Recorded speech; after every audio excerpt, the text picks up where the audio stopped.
छत्तीसगढ़ भारती, कक्षा 6वीं, विषय हिंदी, पाठ 19, हार की जीत। जी हाँ बच्चों, हार की जीत एक कहानी है और इस कहानी में आपने बाबा भारती, डाकू खड्ग सिंह दोनों के बारे में आपने पढ़ा, आपने सोचा भी होगा, चिंतन किया होगा, आपस में आपने चर्चा की होगी। पर हम कुछ भाव यहाँ पर आपको बताना चाहते हैं, यानी कुछ मूल या कुछ सार को आपके सामने हम रखना चाहते हैं कि हार और जीत कहानी के माध्यम से हम सब ने वास्तव में ये जाना कि बाबा भारती का सुल्तान के प्रति, सुल्तान मतलब यहाँ राजा से नहीं भाई, घोड़े का नाम है, सुल्तान के प्रति एक अटूट और निस्वार्थ प्रेम था।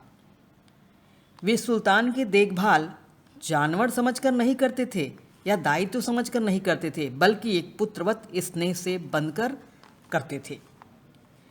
जब डाकू सुल्तान को देखता है तो उसके मन में उस सुल्तान नामक घोड़े को पालने की योजना बनने लगती है या वो बनाने लगता है, और उस योजना को फलीभूत करने के लिए एक लाचार व्यक्ति के रूप में दुखिया बनकर बाबा भारती से सहायता की याचना करता है।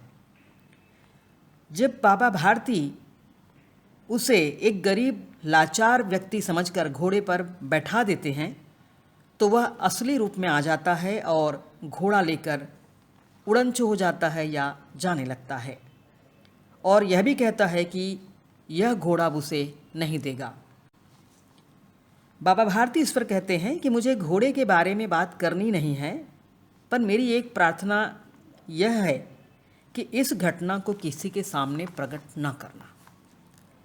खड्ग सिंह को बात समझ में नहीं आती है, वो चकित रह जाते हैं और सोचने लगते हैं कि आखिर बाबा जी ने यह क्यों कहा।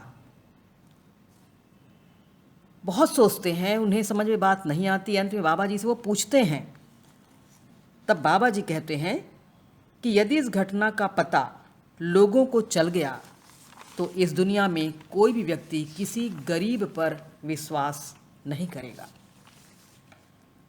खड्ग सिंह ने बाबा भारती के पवित्र विचार को सुना,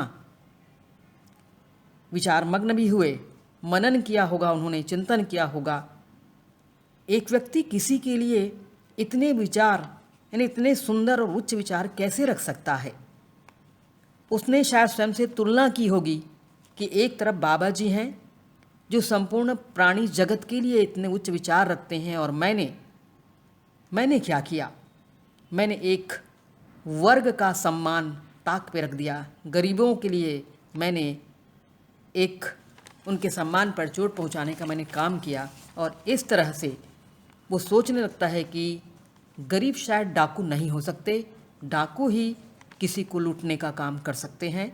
और फिर उन्हें ऐसा लगता है कि किसी वर्ग की, किसी जाति, किसी व्यक्ति के सम्मान को छीनना उचित नहीं है, और स्वयं के लिए अब एक तुच्छ भाव उनके मन में उत्पन्न होता है, क्योंकि उसका हृदय अब परिवर्तित हो चुका है बाबा भारती के प्रेम को देख करके, और वो सुल्तान को वापस लाते हैं और ला करके उसके स्थान पर उसे बांध देते हैं। बच्चों, इस कहानी से हम ये सीख पाते हैं या हमें सीखना चाहिए कि किसी भी बेजुबान पशु से हमें प्रेम करनी चाहिए।